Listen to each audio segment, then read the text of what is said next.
Welcome back to the class, guys, and I hope you guys are doing pretty good. So, we are in the interview preparation module, and in today's class, we will be discussing the interview questions for LTI. Now, whether you want to join this particular company or whether you don't want to join this particular company, it is up to you guys. But for me, it's important that you go through all the interview questions which have been asked in various companies. See, if you have been studying with me for a longer period of time now, I would have told you guys that you keep on giving interviews. The more the interviews you give, the better will be your confidence. Okay. A lot of time, what happens, people think that, okay, I'm going to give the interview when I feel that I have completed the course, I'm ready for the interviews. No, you will never be ready for interviews. Okay. So you have to make sure that you start giving interviews as soon as possible. And that's the whole goal for this interview preparation module also. You just go through these interview questions, see if you're able to answer it. If you're not able to answer it, study these questions and start giving the interview. I promise you, after 10, 15 company rounds, whatever we have studied over here, you will be able to answer most of the questions. Okay.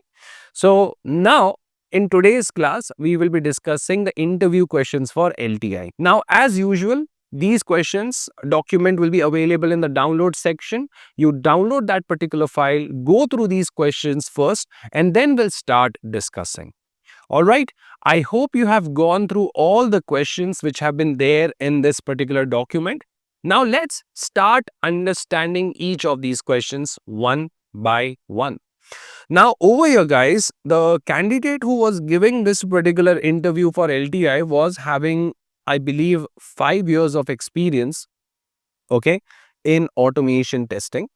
And this particular interview is majorly on Selenium WebDriver and Java.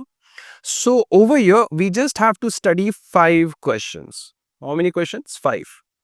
Now, the first question over here is find the broken links from a website. Now, you might have seen this particular question floating around the YouTube, your LinkedIn, Telegram group, and all those stuff. Okay. People have different ways for solving this particular question. But in today's class, we'll find the most efficient way that you can use to find the broken links for a website. Okay. Or a web page. Now, the next thing that comes into picture is how would you test the responsiveness of a website for different screen sizes? So over here, the interviewer wants to ask, okay, how did you test the responsiveness for a web page or a website? Now, this particular question is important. The reason for that is when in interviews they ask you, tell me the challenges that you have faced in your automation project. If you have watched the previous videos, I have told you, right? Always talk about the dynamic table. All right. So in your, I think so, Deutsche Bank or Accenture, that particular question was asked. So you go through that particular question also and say that that was one of the challenge. And how did you overcome that particular challenge? Was the solution, right? Now, again, the second challenge, if they ask, like, what are the other challenges? Talk about that you wanted to test the screen responsiveness. You wanted to check whether the website was responsive or not because your website or your web application was being accessed across multiple devices. So, that was a major requirement. And how did you automate that part? We will understand in today's interview question series. Okay, now, if you start noticing from question number 3, 4, and 5, they are repeated questions. What is exception handling and how do you handle exceptions in Java? If you have studied the Java module, you will be able to answer it properly. If you have not studied the Java module, but you have studied the old interview question series, you will be able to answer it off. What are the various Agile ceremonies in your project? All right. I hope you remember those Agile ceremonies, the meetings, right? Those things we have to discuss it off over here. And difference between abstract, class, and interface. All right, the normal questions. Okay. So again, we will be discussing these 3 questions also. Question number 3, 4, 5 are repeated questions. They are not at all difficult. They are kind of theoretical and all. But again, we have to discuss it off. Don't think that you will just watch this particular stuff and you'll be able to prepare for the interview. No, you have to study along with me. If I am spending time writing the code on my Eclipse, you have to write it along with me. Okay, the more you write the code, okay, the more is going to be your confidence. You'll feel much more confident while giving the interviews. You'll have a better clarity of a particular topic and a particular concept. Is this part clear to everyone? Perfect. Great. Now, for the first two questions, find broken links for a website, we will be writing the code together.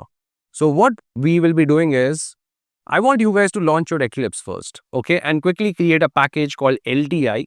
And inside the LTI package, we will be writing the first program, okay. Quickly launch your Eclipse. All right, guys, I hope you have launched your Eclipse. Now I am in the interview preparation project. Over here, I have already created this LTI package. And inside this particular package, I have created this file brokenlink.html. Now, this particular file also, you will find it in the download section. Do one thing, download that particular file, drag and drop and put it inside your LTI package.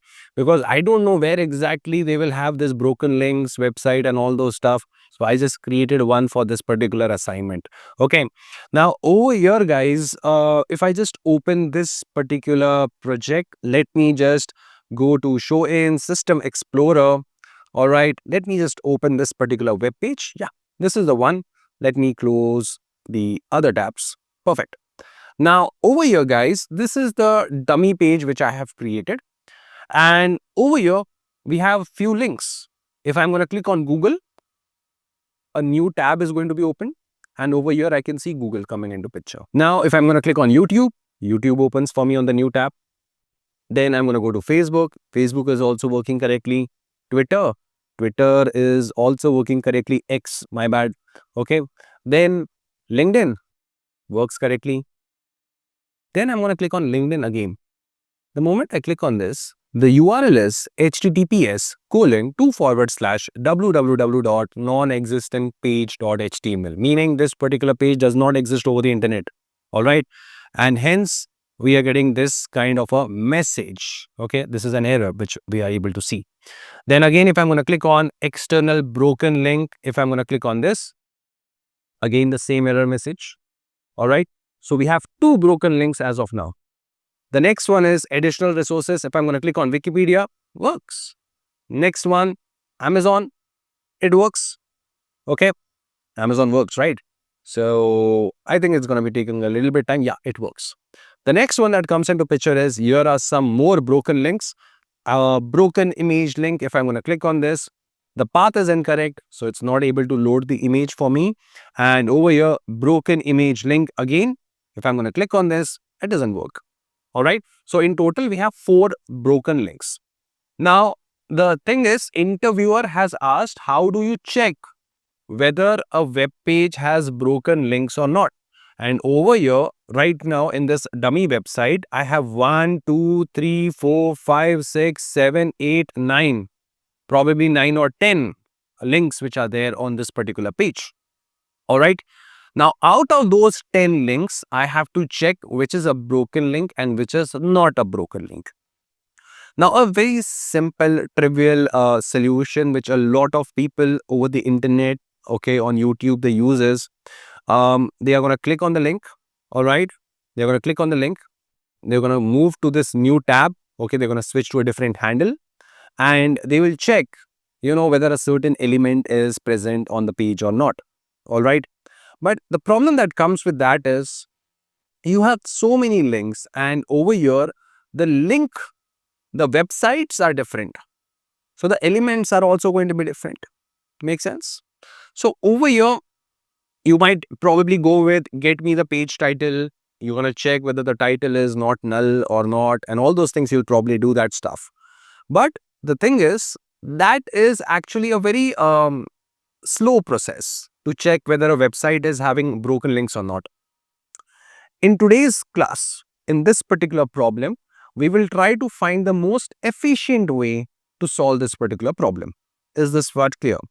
Now, the best way to solve this particular problem of finding broken link is merging your Selenium WebDriver and your APIs together, meaning you're trying to make some API calls. Okay, so over here, we will be leveraging both your UI as well as API concept together. We'll try to make API calls with the help of Java. Is this part clear? Now, I'm not going to use REST assured library. I'm going to use a different library, something which is already present in Java. REST assured is majorly used for API testing. So again, if I have to just check whether a link is broken or not, then I have to add a third dependency, which I don't want to add. And I also want you guys to learn how to make API calls with the help of Java itself. Okay. So over here, the first thing which I want you guys to do is I want you guys to launch your Postman. I hope you have installed Postman on your computer. If Postman is not installed, please go and install Postman. I already have Postman installed on my computer. Let me just launch Postman quickly.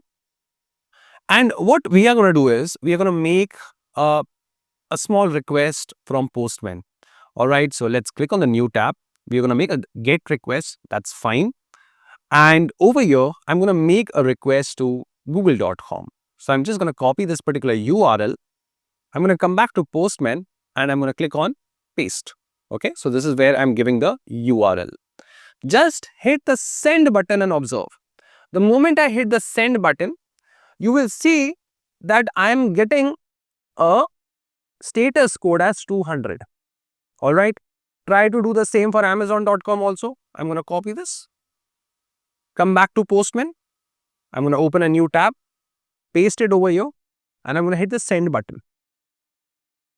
Okay, again, I'm getting 200 status code. Let's go back over here and let's click on Wikipedia. Copy this. Open a new tab, paste the URL, hit the send button, and you will observe I'm getting 200 OK. So what do you conclude over here? We conclude that if the link is a valid link, if the link is going to be a valid link, you will be getting the status code as 200. Yes or no? Try to do it for any valid website. It is going to work. But if your link is going to be invalid, I'm going to copy this, come back to Postman, paste it over here, hit the send button. You're going to get an error. Okay? You're going to get an error. So over here, guys, this is the logic that we will be using to find the broken links. Is this part clear to everyone? Perfect. Great. Now, let's try to write some code. Okay. So let me just go back. Okay. Now, this is the URL of the page for me. Probably this URL will be different for you guys. Okay. So just try to open that particular HTML page. If I just go back to Eclipse, just right click over here, go to show in System Explorer. Okay. This is where this particular dummy page is. You're going to right click over here, go to copy path, or you can just go to show more option, click on properties. This is the path. Okay. This is the entire path of this page. Okay. It's there in the LTI. After LTI, you're just going to put brokenlink.html. If you don't want to put it, like you don't want to copy something from here and that, just click on the broken link page, open it off. This is the entire path. C, users, HP, Eclipse, hyphen workspace. This is for me. For you, it will be a little bit different. Okay. So I'm going to copy this particular path. I'm going to come back to my Eclipse. Let's close this chap now. I'm going to right click over here and I'm going to create a new class. Let's call this particular class as broken link validator, something like that. I don't know. Then I'm going to introduce the main method over here. As usual, I am in the interview preparation project. So in the pom.xml file, I have already added your Selenium WebDriver. Okay. So I have the version 4.27.0, 4.27, not 27. Okay, 4.27. Okay, now the next thing that I'm going to do is I'm going to launch your WebDriver. WebDriver WD is equal to new Chrome driver. Okay, let's click on play button. The moment I'm going to click on the play button, your Chrome browser is going to be launched. All right, and over here, what I want to do is I want to put that address, right? So I'm going to say wd.get in double quotes. I'm going to give the address of this broken link.html file. Now this particular path will be different for you guys. I'm repeating it again. Okay, so let's click on play button one more time and see whether it works. Works. Now, what do we want to find over here? We want to find all the links. All the links. Links are basically what tag? Yes. Links are going to be what tag? If I'm going to right click on inspect, your anchor tag, A tag. Okay, let me just zoom in for you guys. Your A tag is going to be my links. So we are going to leverage your XPath over here. You can use tag also because the page is pretty simple. So if I'm going to do a control F, type over here 2/. This is a relative XPath. Find anywhere on the page. The 2// basically means find anywhere on the page. What do you want to find on the page? An anchor tag. So in total, there are 11 links which are there. You see 1, 2, 3, 4, 5, 6, 7, 8. Okay, it's actually 9 going on. Okay, 10, 11. All right. So we have all these links popping up into picture. Okay. So we have to find all the links. Come on, you guys know. If I have to find more than one web element with the help of Selenium web driver, which method is going to come into picture? Yes, which method is going to come into picture? Find elements. Perfect. Find elements. So I'm going to say wd.find elements. Elements. And over here, what are you going to write? By dot tag name. The tag name is A. Find elements, give me what? List of web element. Perfect. List of web element. Okay. Let me just import web element and let me import list also. Okay. Let me now create a reference variable. I'm going to call this as, what is this? List. Okay. A list would be a better name. Half of my problem is like just thinking about the variable names. Okay, so A list, anchor list. Now, if I'm going to do system.out.println A list dot size, all right, it should print me 11. Now, I'm not interested in the console. I'm able to find all the 11 links. Is this part clear to everyone? Quickly write this code at your end. All right, guys, I hope you have written the code. But the thing over here is I'm not interested in the size. I'm interested in the URL, right? So we want the URL to come into picture. So what you're going to do, you are going to traverse this list. Simple, with the help of a for each loop. I'm going to say for, I'm going to get the data for this anchor list. And this anchor list, guys, is storing data of what type? Web element type. Take this web element, put it over here, and I'm going to call this A element. Okay. Now, once I get this particular element, I can just say system.out.println A element dot get. Okay.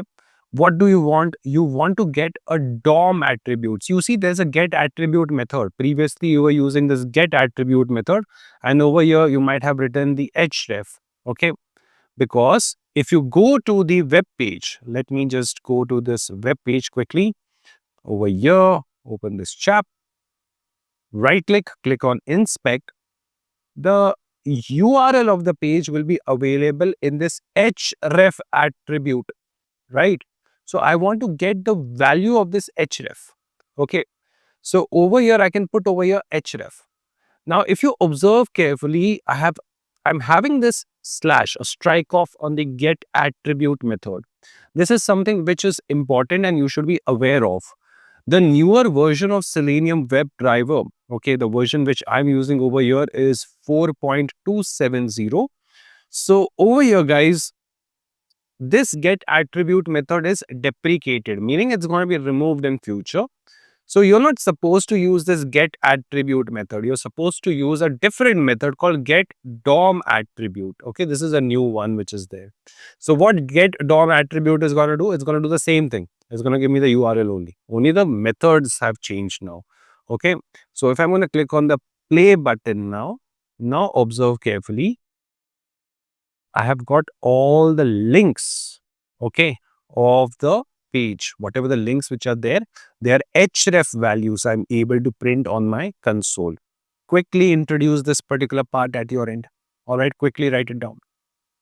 Now, I hope you have written this particular code, guys. See, I'm not interested in the printing of the links also. This href value printing on the console doesn't make sense. But we are building the logic step by step. What we want to check whether this link which is there, it is broken or not. So what I'm going to do, I'm not going to print it. I'm going to internally call a method called check broken link. And I'm going to pass, your a element dot get me the DOM property, okay, the href. Whatever the href value will be there, I will be passing to this particular method. Now, if you don't want to write it like this, what you can do is you can just copy this and you can create a variable only. I'm going to call this particular variable as URL because technically these are what? URLs, right? So I'm going to create a variable called URL. I'm going to store the a element dot get DOM property href inside it. Whatever the URL value will be there, I'm going to store it off over there. And then I will pass the URL over here. Okay. Now, this particular method is not there. That's the reason I'm getting this error that check broken link method is undefined. I want to create this method. Okay. I want to create this particular method. Now, this is where we will be checking if the URL is broken or not. Is this part clear? Okay. So, how we are going to do it? The thing is, using this URL, I'm going to create a URL object. Okay. I have to make an API request. So technically, we are trying to make an API request from Java. So in Java, if you want to make an API request, there is a very special class which is called as a URL, which belongs to java.net. It's a class. What do you do of a class? You create an object. URL, let's say, I can't use the word URL now, so I'm going to use URL link equal to new URL, and I'm going to pass this Java. Okay. Now, of course, it's giving me an exception. So I'm just going to bring my cursor over here and I'm going to throw declaration. Let's use throw only. We'll wrap it off over there. All right. Later on, I'll fix it off. Okay. Once I get this particular URL link, guys, what we are going to do, we are going to open a connection. Okay. We're going to open a connection. Now, again, this particular stuff is going to give me another type of an exception. So I'm going to just surround it with IO exception over here. Open connection gives me a URL connection. Okay. But what we will be doing, we are not going to create a reference of open connection. Okay. You are going to create a reference of HTTP connection. Okay. HTTP URL connection. I'm going to call this connection and we are just going to typecast it because your URL connection is actually a child of HTTP URL connection. Just keep it like this. Okay. Now I'm going to take this particular chap and I can, add different types of information. So the first is I want to attach what type of an API request is going to be this. So if you go to your Postman, you are making get kind of a request, right? The HTTP verb over here was get. But we will not go for a get method. See, whenever you are using a get method and you hit the send button, of course, I'm able to get the status code and all. But along with that, it is also downloading or creating the entire content, okay, of that particular page. So we are not going to go with get, we are going to go with head. So when you go with head, you only get the meta information. I don't want the content of the page, right? I just want whether the status code is 200 or not. So when you use a head HTTP verb, you only get the meta information. Okay, what is the status code? What is the response time? All those things, the header information, only those things. But when you're going to use a get information or you're going to use a get HTTP verb, you will be getting those meta information. Along with that, you will also get the content of the page. We don't need the content of the page, so we just need this status code. Clear? So we have to use your head HTTP verb. In interview, they can ask the question, what is the difference between get and head? All right. Get is going to give me the meta information, plus it is going to give me the body. Okay. The response body. Okay. Whereas head only gives you the meta information. Is this part clear to everyone? Perfect. Quickly write it down. All right, guys. I hope you have made the notes for the difference between the head and the get. I'm pretty sure they can ask this particular question in interview. Head is only going to give you the meta information. It does not downloads the body. Whereas when you make a get request, you will get the meta information, the header, the status code, the response time. Along with that, you will get the body. Now, in our scenario where we want to find the broken link, response body is of no use to us. Okay, that's the reason we'll only play with the header information or the meta information of the request. So over here, guys, I have to tell that I have to use the HTTP verb as head. So what I'm going to do, I'm going to say connection dot set request method, and we will pass over here as head. All right. Set request method takes different types of HTTP verbs: get, post, head, options, put, delete, trace.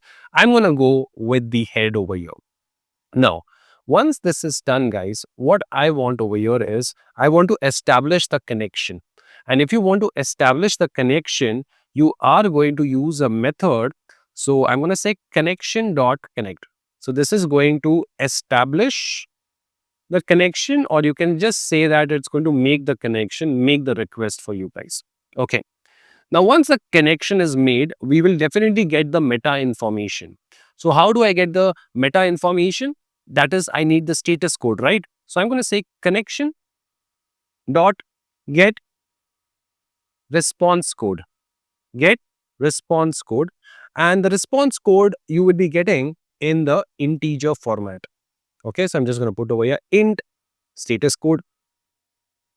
Now, understand something over here, guys. Let me just bring this guy a little bit up.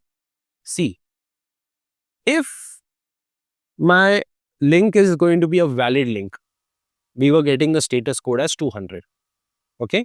If your link is going to be a broken link, the status code should be either 400 series or 500 series. Client side error, server side error, anything can come into picture. So what I'm going to do is I'm going to put over here if status code is going to be greater than or equal to 400. Meaning there can be a client side error or server side error. I'm going to print system.out.println, okay, broken link, give a little bit of space, okay, colon, plus the URL. Else, if the status code is going to be greater than or equal to 200, it has to be greater than or equal to be 200 for the status code to fall into the category of 200 series, but it can be 300 also. There can be a redirect coming into picture. So I can say it has to be greater than or equal to 200 and status code should be less than or equal to less than 400. All right, less than 400. Okay, if it is going to be this, that it is greater than 200 and less than 400, it's a valid link. So I'm going to say valid link. All right. And just attach over here URL, not the status code, my bad, URL. All right. Else if. All right. Is this part clear to everyone? Now over here, let me just quickly fix this particular guy. So we are throwing IO exception, okay, and we are not handling it off over here. So I just need to update this chap. All right. Now let's click on save button, click on the play now, and let's bring this guy a little bit up. Okay. So you see, I'm getting all the valid links, valid links. Okay, this is correct. This is correct. But the moment I got a unknown host exception, okay, unknown host exception, I am, like not handling this exception. So the program stops abruptly. So we need to surround it with try catch block. Okay. So what I'm going to do is try to do all these things, catch, okay, the exception, whatever the exception comes into picture. And then I want to say system dot error dot print ln. Okay. Got the exception. Okay. Plus e dot get message. That's it. Okay. That's all. So let's put a semicolon over here. Control Shift F. Save it. Click on the play button. Now observe.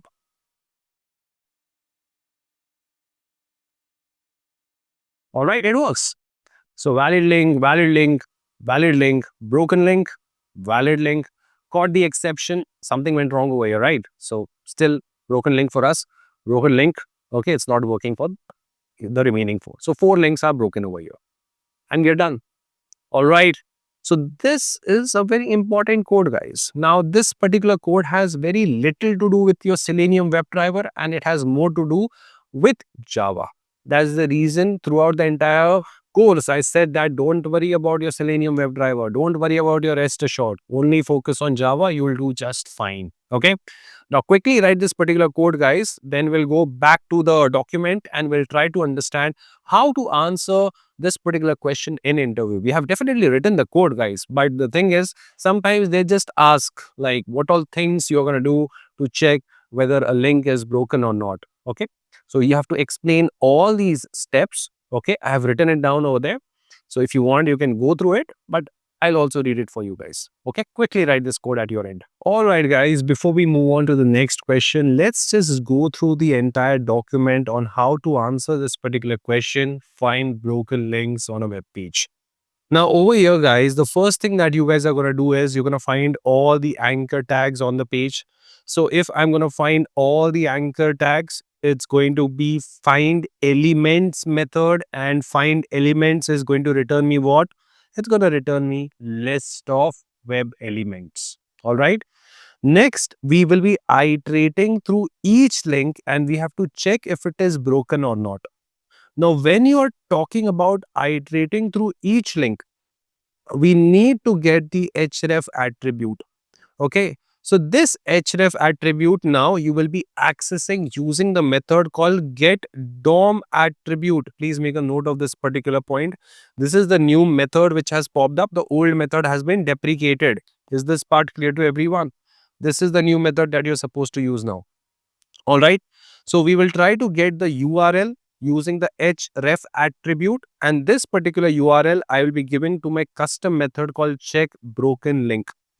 The next thing over here, that is the step number 3, we will send each link URL to the HTTP URL connection and we're going to make a head request. Now, the moment you say in interview that you are going to make a head request, the interviewer is going to ask, why don't you make a get request? Why are you making a head request? So you need to answer this point also. The reason we make a head request instead of a get request, because your head request is going to allow us to check if the resource exists without downloading the full content. Meaning, I will only need the metadata. I only need the status code and the header information. Why I need to download the full content? I don't need the response body. Makes sense? When you go for get, you will get the response body also. But for head, only the metadata, the meta information of that response, you will get it off. Clear? Since we are not downloading the full content, the execution of the program will be fast. This is the advantage. So over here, this is the snippet. I have attached it for you guys. So URL link is equal to new URL. Then you're going to make HTTP URL connection reference. URL link dot open connection. This is the method that you're supposed to use. Then I'm going to open this particular connection. Okay, I think they have written it twice over here. Okay, you don't need this particular line, then you can remove it off. Okay, because it's already getting opened over here now. So connection dot send request method head and connection dot connect. So this is going to establish the connection. Here you are passing the head HTTP verb. Is this part clear to everyone? This particular line, you just cancel it off. You don't need it. Okay. Next, step number 4. Retrieve the status code. Okay. So over here, we are trying to retrieve the response code. So either you're going to get 200, 400 or some kind of a exception. So once I get this particular status code, I will check whether it is 200, whether it is greater than 400. Okay. If it is going to be greater than or equal to 400, meaning it is a broken link.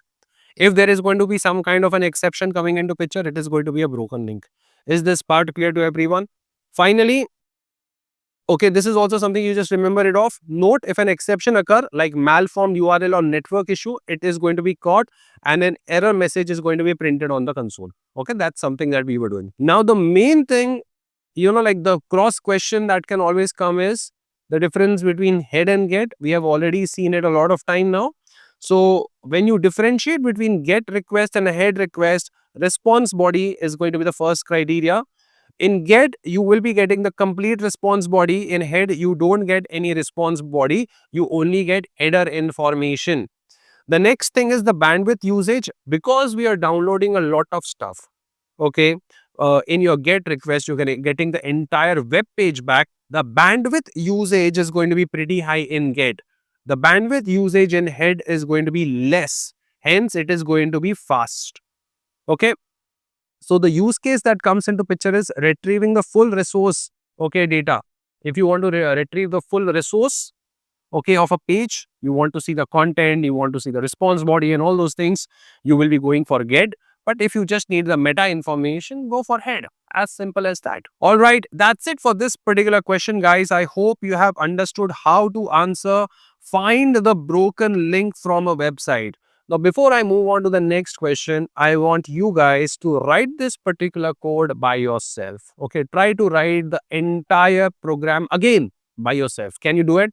Okay, once you have done, then we'll move on to the next question. All right, guys, let's move on to the next question. And the next question over here is very important. This particular question is, how would you test the responsiveness of a web page for different screen sizes? Now, even though this particular question is a bit theoretical question, because the interviewer did not ask the candidate to write any code. But whenever you are answering this kind of a question, please make sure you be as technical as you can be. All right. Talk about the different platforms, different tools that you're going to use, how you are going to test for the responsiveness, what all things you are going to test. You have to discuss it and talk over there. Is this part clear? Great. Now let's try to go through this particular answer. So over here, guys, to test the responsiveness of a website, follow a structured approach. Okay, that combines tools like browser stack and lambda test. You can also introduce automation script and you can also do the same things manually to ensure that the website is responsive and it works properly on all devices. Okay, we have already seen lambda test in your telet assignment. Okay, so these tools, lambda test, browser stack, they are basically used for cloud testing. You can run the test on cloud, but they also have real devices over there.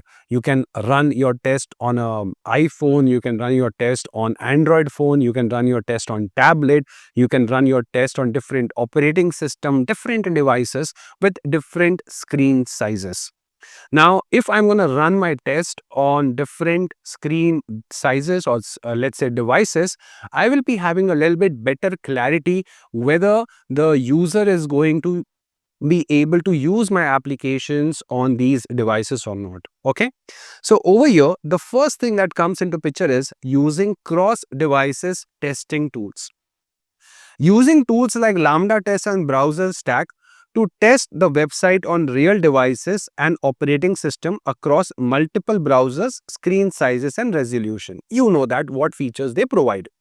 They allow to directly simulate environments like iPhone, iPad, Android devices or desktop, ensuring this word is very important, which is called pixel perfect performance, because now your website is going to be launched on that device. So I'm pretty sure how exactly my website is going to look on XYZ device. I can be sure on that, whether it is going to be working properly, whether there is going to be some kind of an orientation issue or not, we will be able to catch it off pretty soon. Is this part clear? So for that, you don't really need to, like buy any physical devices. You are just using those devices and you are running your test on them. Is this part clear? Now, these things you can first try to test manually. Okay, you can have the manual test first. And once you have done the manual test, you can easily automate it with the help of Selenium scripts. Okay. So once checked manually, you can write the Selenium scripts for the same. Write Selenium scripts to dynamically test the website on different dimensions. This word is important. Okay. And integrate these scripts with the respective platform. You can go for Lambda test or browser stack. Now over here, I have just listed down some of the dimensions. Okay. These dimensions are basically called viewport. Now what exactly is this viewport over here? You see this particular device or you see this particular laptop over there. The entire screen, the visible screen, okay, where you are able to see icons, where you're able to see minimize button, cross button, your start icon and all. This is basically what you call as a viewport, the visible screen size. Okay. So every device is going to have a respective viewport and these dimensions are going to be different. All right. So you have to make sure that you know these viewports. Okay. You don't really need to mug it up. But the thing is, you should say that you will be testing websites on different viewport dimensions. The term is important. You have to sound more technical over there. Clear? So viewport is what? Viewport basically means the visible screen. All right. So every device has their respective viewports. Now you can get the viewport dimensions. You can just Google it off or you can check in the Chrome Dev Tools. All right. Over there, you'll be able to find the viewport dimensions. Now, once you have written the Selenium test scripts, you can easily integrate it with Browser Stack and you can just run your test and check whether the website is responsive or not. Okay.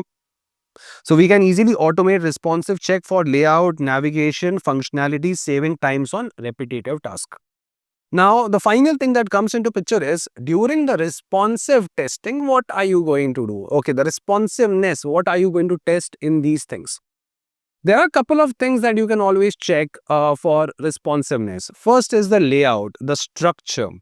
Check whether all the elements, or I would say all the necessary elements, because what happens is when you are having a website which is being shown on a mobile phone, the viewport size is small. So most of the time, not all elements are shown.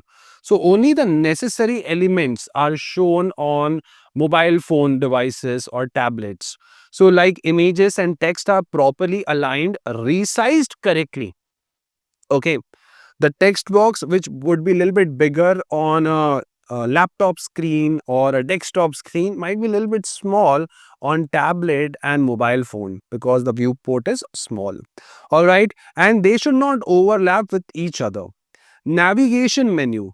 Now make sure menu adjust for smaller screens like showing a hamburger menu on mobile phone.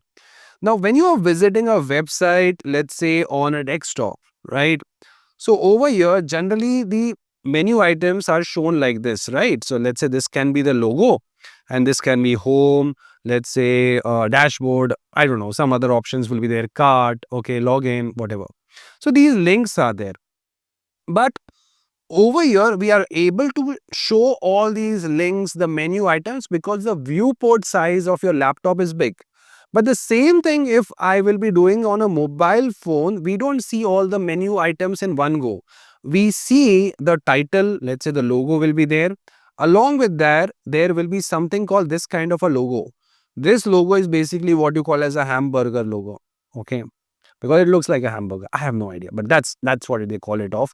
So when you click on this, okay, you will be able to see a I don't know, a drawer kind of a stuff, and over here you will be able to see all the links. So those links should be clickable, those menu items should be hidden, okay, and they should only be shown when they click on this hamburger menu link. Is this part clear? Next thing over here, touch friendly elements. Verify that the button and links are big enough on mobile phone as well as on your tablet and in your normal desktop screen. Also check for the text sizes. Okay, check whether the font sizes are proper or not. So text, heading and links have readable font size. This is something that you are supposed to check. So these values you will be getting from the developer, or you can just Google it and just check what is the readable font size for mobile phone, whether your web application is using that particular font size, so on and so forth. Okay, then you can just cross check and try to get the font size, okay, using the Selenium scripts, and just cross check whether the font size which you are expecting for a mobile phone, is it in that particular range or not. Is this part clear? Next, you can also check for the orientation. Test the website in both portrait and landscape mode to ensure that it works correctly in both the modes. Is this part clear? These are the things that you are supposed to check for testing the responsiveness of a web page. Is this part clear? Great. Go through this particular answer one more time. All right. Quickly go through this particular answer. Now, even though the interviewer did not ask, write the code, but this is study time with me. So what we will do is, we will just try to write some small test. We will try to test the responsiveness of a dummy website. Okay, how would you write the test scripts, so on and so forth. Okay, now I'll not be using Lambda test or browser stack. We will just quickly do the local testing. Is this part clear, everyone? Great. Now I want you guys to quickly launch your Eclipse and go to the LTI package. Okay, and over there we will be writing the script for the same. All right, guys, I hope you have launched your Eclipse. Now, if you go to the download section of this particular video, you will find a file which is called as responsive.html. All right, this is going to be the responsive site where I want to do responsive testing. All right, so if I just open this particular site, so I'm just going to right click, go to show in System Explorer. And if I open this particular page, you will see that I have this dummy page which I have created. Now, this particular page is responsive, meaning if I'm going to minimize the size of my browser, you will start seeing that the hamburger icon has come into picture. The elements are arranged in a different way now. Okay, so we will be writing a little bit of responsive test using Selenium WebDriver. So just download this particular file and just drag and drop and put it in the LTI package. Can you do that quickly? Great. Now guys, I want you guys to go to the pom.xml file, and because we want to write some test, I want the test ng dependency to be added over here. So what you will do is, you will go to your browser and over here you're going to search for your test ng maven dependency. Okay, just go to the Maven repository, and once you reach the Maven repository, select the version 7.10.2. This is the version which I'm using right now. Click on this particular stuff, copy this dependency from the Maven tab. You know how it works. Minimize this particular tab, go to your pom.xml file and put it over here. Control-Shift-F, fix the formatting. Now guys, the thing is, see, your interview preparation project has this src main Java and src test Java. Now this test ng dependency has a scope called test. So this particular dependency can only be accessed in src test Java. I cannot access it in src main Java. All right. And if you look carefully, your LTI package is in src main Java. I'll be writing my test scripts here only for this LTI package over here. Okay. So what I want to do is I want to remove this particular scope tag. The moment I remove the scope tag, this particular library can be accessed anywhere in this particular project. Okay. Now I can access the test ng dependency even in src main Java. Is this part clear? The reason I have removed the scope tag because my LTI package is in src main Java. Is this part clear to everyone? In reality, in a real world project, will I do this? The answer is no. Please make a note of this particular point. I'm only removing it because I'm just practicing interview questions. Okay. Not because in a real world project, I'll also remove the test ng scope as test. I'll keep it off over there because the test needs to be written in src test Java. Okay. I hope this particular point is clear to everyone. Now what we will do, we will quickly create a class. Start creating the file along with me. This particular stuff is going to be called as responsive test. All right. Now over here guys, the first thing that I will do is I'm going to create a instance variable called WebDriver WD. And since it's an instance variable, I will be marking it with private keyword. All right. Now, the next thing that I will be doing is I will be introducing a method which is called as a setup method. If you have solved the SDET assignment, you know what exactly is the purpose of setup method. Setup method is going to be responsible for the initialization, okay, the setup of your test scripts and all those things. It will happen over here. Assertions don't happen in the setup method. So over here, I will say WD is equal to new Chrome driver. All right. The next thing, let me just import Chrome driver. The next thing that I want to do over here, guys, is I want to have a test. So I'm going to say public void responsive test. All right. Now, this is going to be the test method and this is going to be the setup method. So test ng is an annotation driven library. Okay, so if I have to tell Java that this is not a normal method, this is a setup method, then I have to use a test ng annotation. And which annotation is going to come into picture? At the rate before method. Okay, whenever you're using this at the rate before method or whenever you're using any annotation in test ng, it's always a good practice that you use the description attribute. Okay, this is the attribute. So over here, I'm going to give the description of this particular method, what it is going to do. When you write WD is equal to new Chrome driver, what happens? Browser is going to get launched. So I'm going to say launching Chrome browser. Similarly, this is going to be my test. So I'm going to use the test annotation. Again, I'm going to give a description. And the description over here is going to be checking if the web page is responsive or not. All right. Just a dummy description which I've written. Quickly write this thing by yourself. Okay. Quickly write it down at your end. All right, guys, I hope you have written the script. Now let's try to run it off. I'm going to right click, go to run as test ng test. The moment I do this, observe, the browser got launched. Which browser got launched? Chrome browser got launched. Great. Now what I want to do is I want to go to this particular web page. So what you can do is you can go and do right click over here, go to properties. Okay, you see this particular path, right? Location, copy this particular path. Okay, either you can click on this copy full path. Okay, apply and close. The next thing I'm going to do is wd.get in double quotes. You just paste the path. Okay, this is for practice purpose. So I'm not really worried about are the hard coding is there and all. No, that's not the main essence of this particular lecture. I'm fine that there is going to be hard coding because I want to just focus on writing responsive test. But remember, in real world, you have to make sure that these things are not hard coded. All right. Control Shift F, fix the formatting, click on the play button. Now you will notice that the page is getting launched. Is this part clear?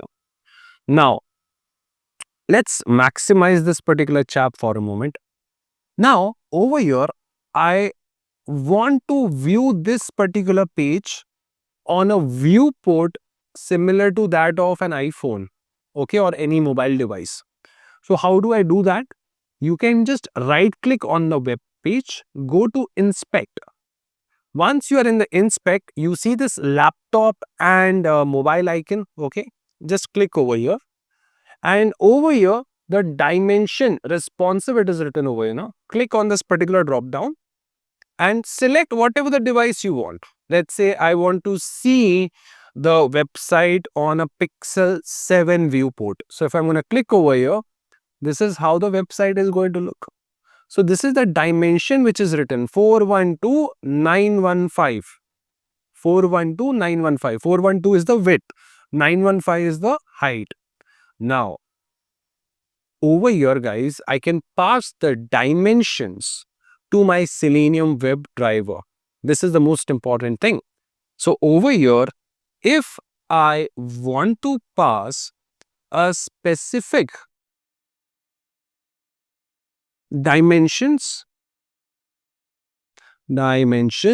to the WebDriver script,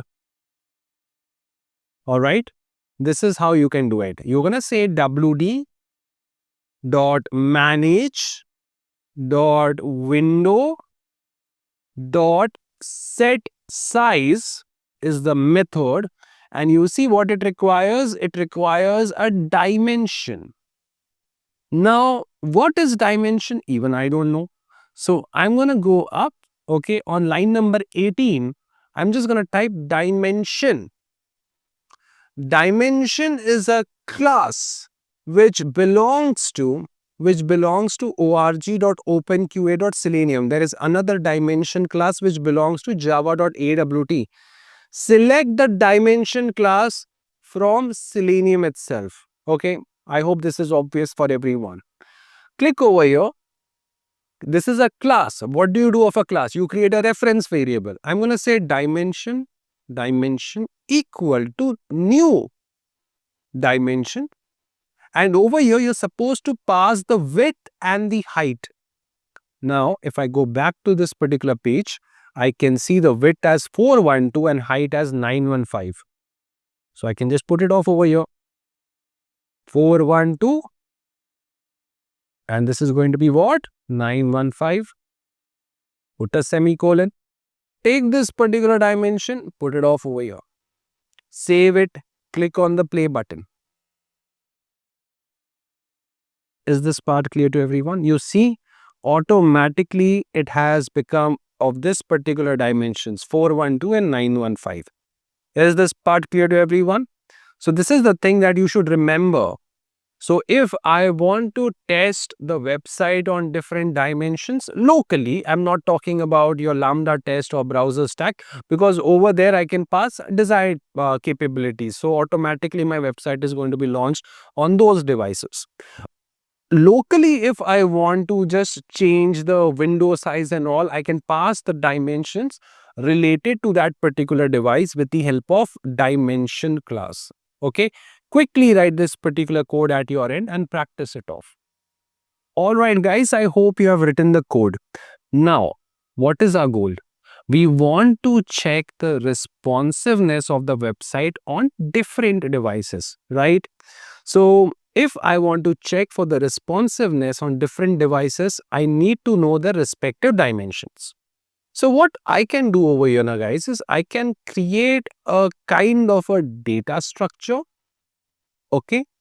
On the left hand side, I can have their respective names. Let's say I will have pixel. I can have a tablet. I can have like a desktop coming into picture. And on the right hand side, I can have their dimensions. So all I need to do is I can create the respective objects. So this is going to be for pixel dimension, right? So dimension is going to be 412, 915. Something is going to be available for tablet. Something is going to be available for desktop. Now I want to store these entries somewhere. Okay, names should be there. Along with name, their respective dimensions needs to be there. I need to have a key and I need to have a value.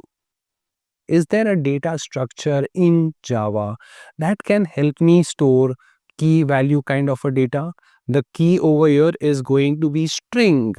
The value over here is going to be of type dimension, right? What can I do? I can use something which is called as a map. Yes or no?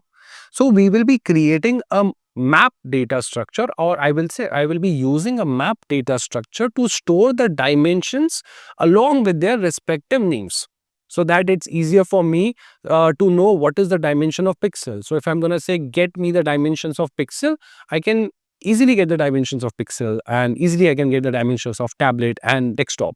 So that's something which I want to use, or I want to have in this particular code. So what I will do over here, guys, and I want you guys to write the code now along with me. You are going to say private hash map, okay, or you can write map also. And the key over here, guys, is going to be of type string, and value is going to be of type dimension, okay, and this is going to be called as device map equal to new hash map. Is this part clear to everyone? Perfect. The purpose of device map is to store the dimensions of respective devices. All right. Now, I want to store the data inside a map. What is the method for that? Put method. Now, I'll teach you a different way to put multiple entries inside a map. What you do is you remove this semicolon from here. There was a semicolon. No? I remove this particular semicolon. You put two curly brackets on the left, this one. Hit enter. All right. Put the last curly bracket and put a semicolon. So over here, I can call the put method directly. I can say put. The key over here is pixel, and this is going to be the value. Is this part clear to everyone? Is this part clear to everyone? Dimension, right? It requires a dimension kind of a data. Dimension was what? It was just pointing to this particular dimension object. I'm directly creating that particular stuff. I'm going to copy this. I'm going to hit enter, enter. This is going to be for tablet, and this is going to be for, let's say, desktop. Now, I want to know the dimensions for tablet and desktop. Nothing to worry about it. Just maximize this particular screen. Right click, click on inspect. Okay, click on this particular icon, this laptop and mobile phone icon. Click over here. In the dimension responsive, just click over here and select whatever you want. Let's say I go for Surface Pro 7. Okay, this is going to be the tablet. Let's go for a different one.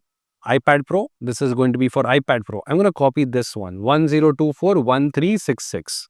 Copy this, put it over here. Okay, next. 1366, copy this, put it over here. All right. Next, I want to know the dimension of my screen. So what I can do over here, guys, is I can just make it responsive, and I can just quickly drag and drop full. All right, just stretch it off. So whatever the number which you see over here now, this is the dimension of your screen. So I'm going to take this particular dimension 2188, and I'm going to put it over here. Next, it's 1373.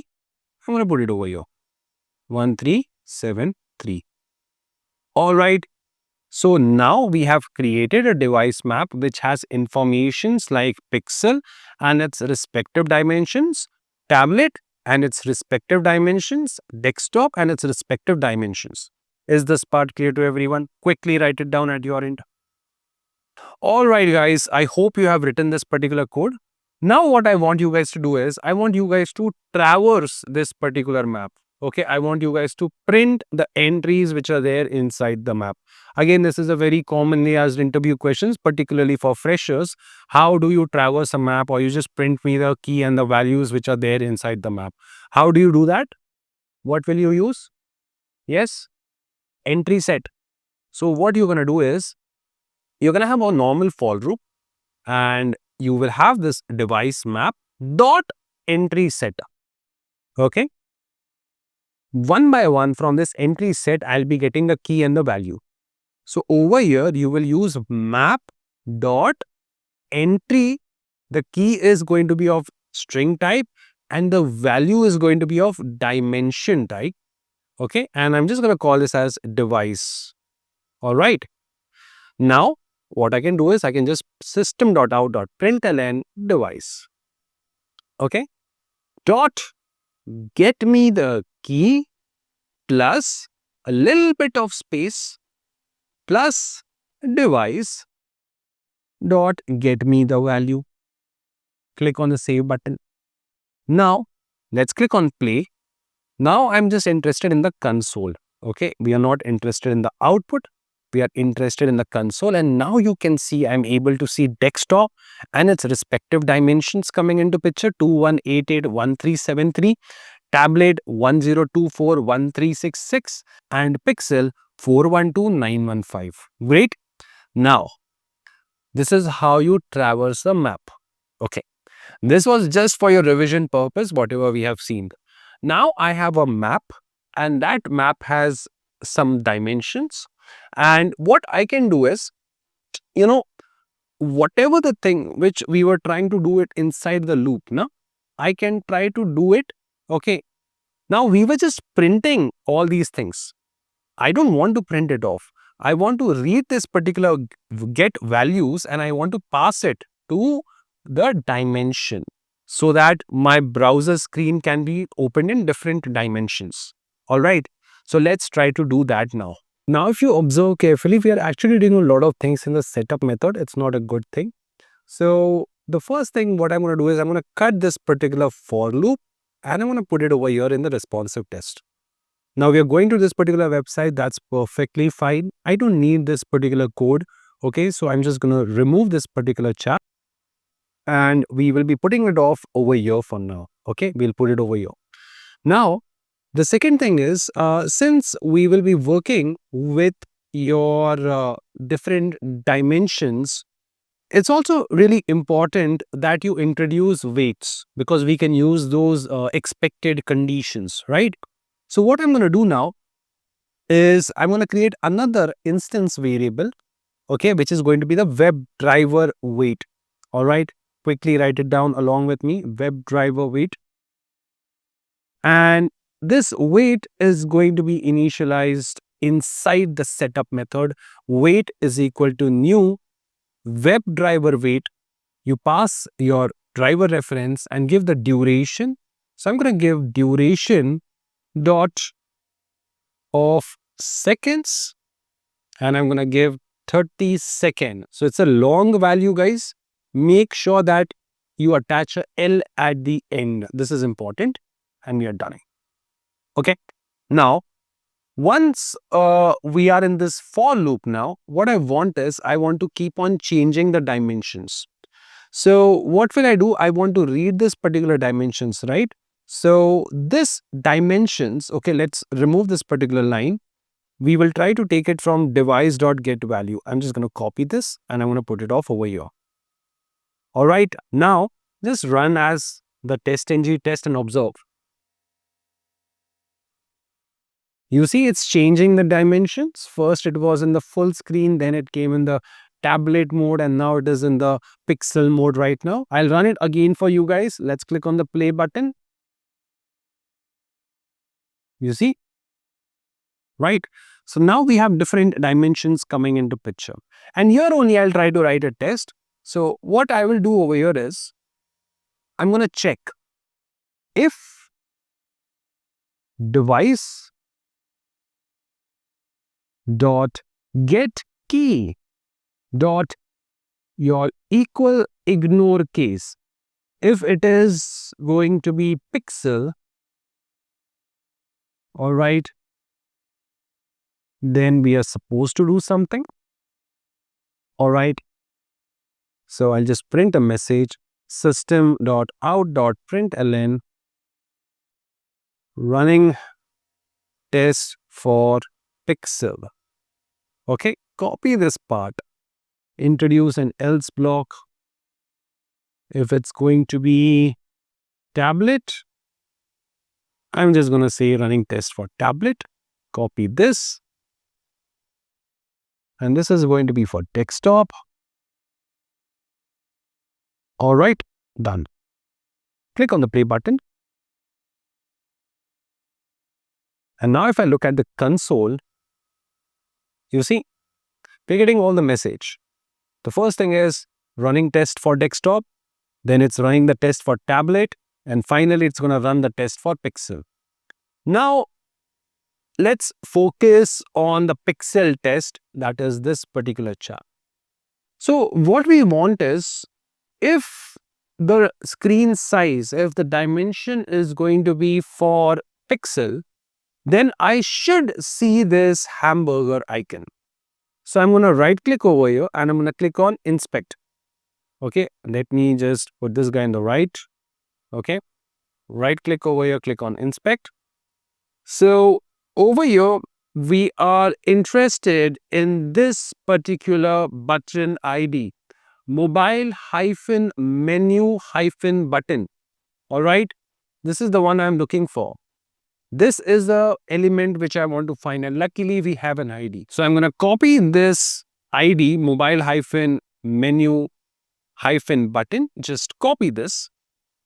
Come back to your pixel section. Over here, you are going to find this particular element, but with the help of your explicit wait. I'm going to say wait.until expected conditions dot visibility of element located by. Visibility of element located by this one. Okay. And over here, you're going to pass your locator. Locator's data type is by. By.id. And the ID is this. Let me just fix it. Okay. Wait until expected condition visibility of element located by. What it returns me, it is going to return you a web element. Okay, so I'm going to say web element. I'm going to say hamburger icon, or let's say icon only, na? Hamburger icon element. I'm going to copy this. And then I'm going to say assert equals hamburger icon element dot is displayed. All right, and it has to be true. Okay. So if it is going to be displayed, meaning for this particular resolution of pixel, okay, whatever the set size you have done over here for this particular dimension, this icon is working. Is this part clear to everyone? Perfect. Let's save this particular stuff. Click on the play button. Let's look at the output. And if I just bring this guy a little bit up, the test is still working. Okay. So we are able to find this particular element. This element is visible and it is also displayed on the screen. Is this part clear to everyone how exactly I have written this small test for pixel device? Clear? Quickly write it down at your end. All right, guys, I hope you have written the code. Now let's check for some other test for the mobile device. You see, when I'm going to click on this hamburger icon, this mobile menu will be shown. Now, this particular stuff is only going to be visible. It is going to be shown when you click on this hamburger icon. Till that time, if you don't click on it, it is going to be hidden. Let me show you. Let me just maximize it, or let me just fix it off for you guys. Right click, click on inspect. Let me just put this guy a little bit towards the right side. Okay. And a little bit towards right. Right click, click on inspect. Yeah. So over here, guys, you observe this mobile hyphen menu.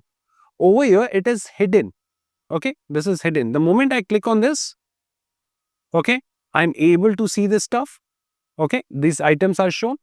Again, if I'm going to click on this, the class changes. Okay, again, if I'm going to click over here, the class is going to be changed. So over here, something happens with this particular class that it is shown and sometimes it is hidden. So over here, I want to find this particular element.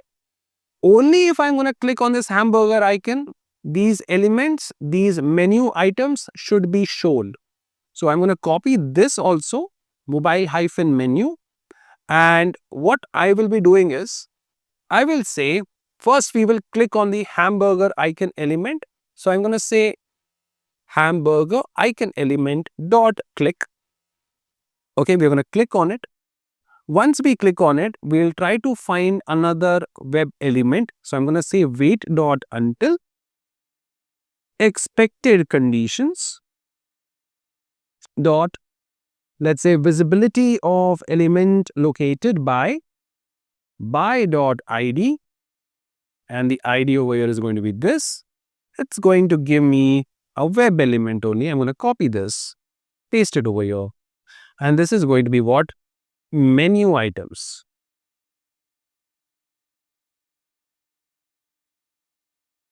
Okay, so I'm just going to have another assertion. Assert that menu items elements is displayed. Okay, so instead of using assert equals, you can use assert true also. All right, it will work. I'm going to say menu item elements dot is displayed. Okay, let's click on the play button and observe whether it works. And the test works. Okay, the test is passing for us, right? We have passed 1 of 1 coming into picture. All right. So this is again a second responsive test that I have written over here. I'm just putting all the tests at one place. Of course, it would be better if you write smaller tests, if you just break it down into different test methods, that would be better. But again, this particular stuff is not about creating page classes or you're going to create different test methods. It's just about practicing, like how you will be testing the responsiveness of a web page. Is this part clear to everyone? All right, guys, I hope you have written the code. Let's go on to the next part, that is testing for this particular page on a tablet. Okay, so let's see what we can do for the tablet. Let's just expand it a little bit over here. So on a tablet, guys, I should be able to see this menu links properly, right? So I'm going to right click on inspect. Okay, just let me bring this guy towards the right, this guy also towards the right. Right click on inspect. So we need to have this navigation tag coming into picture, but navigation is going to select everything. Let's minimize this. Okay, what is this? This is mobile icon. Okay, I'm interested in this. All right, so let's close this. This navigation has two types of menu. One is mobile menu and the other one is your div class menu right now. Okay, so we are interested in this. All right, let's see what else is there. All right, cool, no problem. We're going to find this particular chap. Okay, div class, but it does not have any unique attributes. Like I can definitely see class name, hidden, md flex, space -x6, whatever. But I need to find this particular element because this particular element is having home, tutorial, tools and contact, right? So we have to find this element. How we will do that part? H1 is constant because H1 is having the word tech with Jatin. So I'll be finding this particular element, H1 tag first. So I'll be saying find me an H1. Luckily we just have one. But I'm not interested in this H1. Take me to the parent. And this particular parent, the div, has a child, which is the another div. I'm interested in that. So I'm going to put /div and voila, we found this particular element. All right. So what I did is I went to H1. I was never interested in H1. The reason I selected H1 was because H1 is constant, right? It just has a site title. I could have used ID or whatever. But since we just have one H1, it was pretty simple for us to find it off. Then I went to the parent of H1, which is this div. This div has technically this H1 as one child and this div as another child popping up into picture. Then I can see that it has a button also, which is technically not shown right now because it's only going to come into picture when you are in the mobile menu or mobile view right now. So I was interested in the div. I was able to find it. I'm just going to copy this chap. Okay. And I will try to find this particular element. I'm going to say web element. I'm going to say navigation item element or elements. Yeah. Okay. Element would be fine. Equal to wait dot until expected conditions dot visibility of element located by by dot xpath. All right, let me just minimize this so that you can see it properly. And in double quotes, this is going to be my xpath. Okay, I just need to check whether it is displayed or not. So I'm just going to take an assertion, take this chap, put it off over here, Control Shift F, fix the formatting, save it, click on the play button. Okay, let's see whether it works for tablet. Yeah, it works because the test is passing. And to be honest, this is the same thing which is going to work for your desktop also, because if you observe carefully, if I just bring it over here, this is the same desktop view. It's not changing anywhere, right? So I can just take this same stuff. Everything is going to be same and I can put it off over here. Control Shift F, save it, click on the play button. Let's see. It works. All right. So we are definitely checking whether certain elements are shown or not. As simple as that. This is the simplest way of getting started with your responsive testing with your WebDriver. Yeah, the code looks a little bit complex. I could have really optimized it, but the point that comes over there is you just need to practice this because you're supposed to say something in interview about how exactly it's going to be done. I'm not here to create the framework for this particular stuff right now, right? So this is the sample snippet, okay, the scripts that we have written. Just to repeat how we have done it, the first thing is we have created a hash map, and in this hash map, we are putting all the list of devices, okay, their name along with their dimensions. This is the step number 1 which you will say. Okay, in case they ask you in an interview, how will you approach writing the script for, like checking the responsiveness of a website? So first you will store everything, the dimensions and their name in the hash map, and you will try to run the test for different devices from that hash map. And the main thing that you have done over here, guys, is you were setting the size. You were doing the set size. All right. wd.manage.window.set size, and you will try to retrieve the values because the values are of dimension type. Okay. You have to pass the dimensions, right? So device.get me the value. It's going to give me the dimension. The browser screen is going to shrink or expand basis on the dimensions that you have given. And then you will try to see whether those elements are displayed or not. Okay. The values are displayed. Hamburger icon, is it displayed? The answer is yes. Then I'm going to click on it and then I'm going to check whether the menu items are shown or not. All right. So we will work on this particular method a lot, which is the is displayed method. Is this part clear to everyone?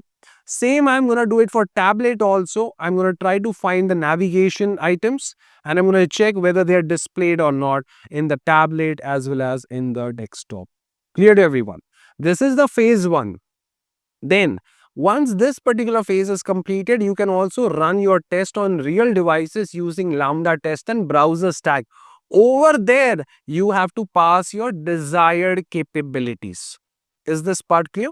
So in desired capabilities, I will be giving the device name, okay, the real devices where my test needs to be executed, which operating system I want, what will be the Chrome browser version, all those things I can give over there, and automatically my tests are going to be executed over there. Is this part clear? Okay, so that's it, guys. This is how you would be doing a little bit of responsive test, practice this particular code.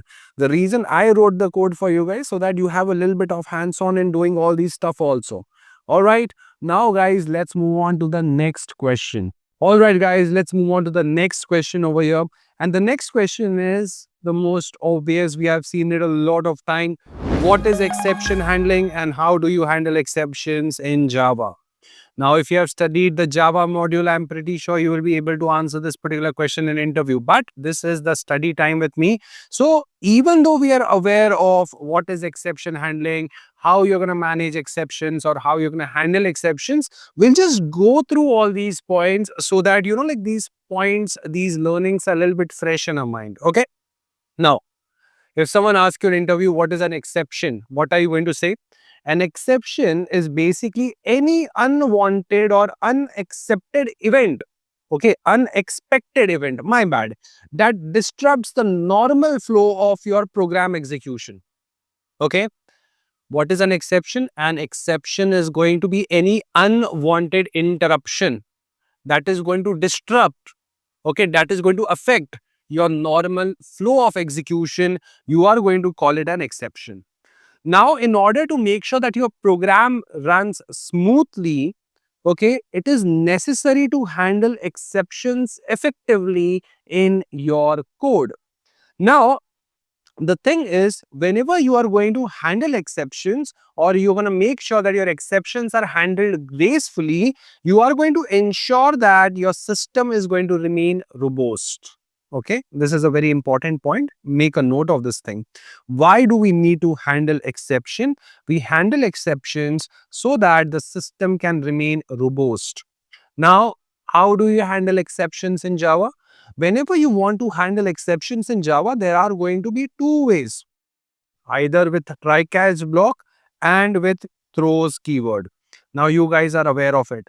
Which is the best way to handle exception in Java? Yes, if I want to handle any kind of an exception, how do I handle exception in Java? I can handle it. The most efficient way to handle the exception is going to be with try-catch block. Now, whenever we are talking about exception, guys, I'll just write it down over here also.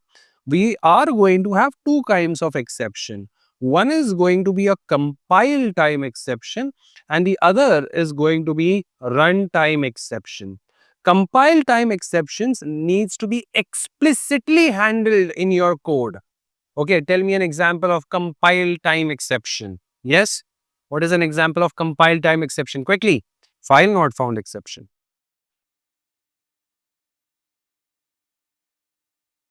We wrote a code some moment back. Okay, we saw a couple of exceptions over there.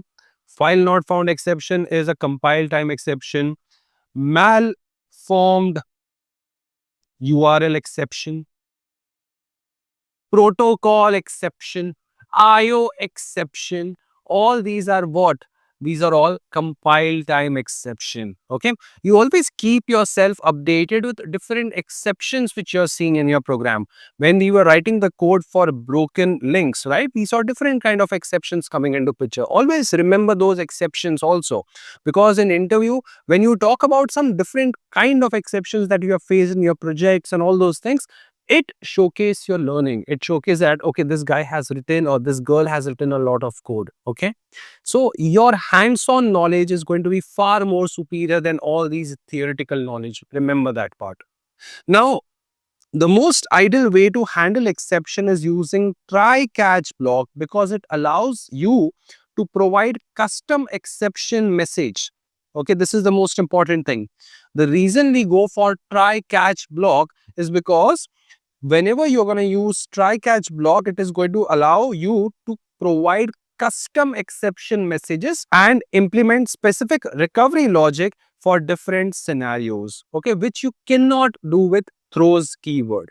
All right. Now, just because this topic of exception handling is there, right, you can have a lot of follow-up questions coming into picture. Okay, they can talk about the different scenarios, or let's say the different types of try catch. Okay, then they can ask the difference between throw and throws. Yes, if I ask you What is the difference between throw and throws? What are you going to say? Throw is basically used to throw an exception explicitly. So whenever I'm going to use throw, I will be throwing an exception object. All right. I don't have space, so I'm just putting it off over here. Throws with the S is used to handle exception.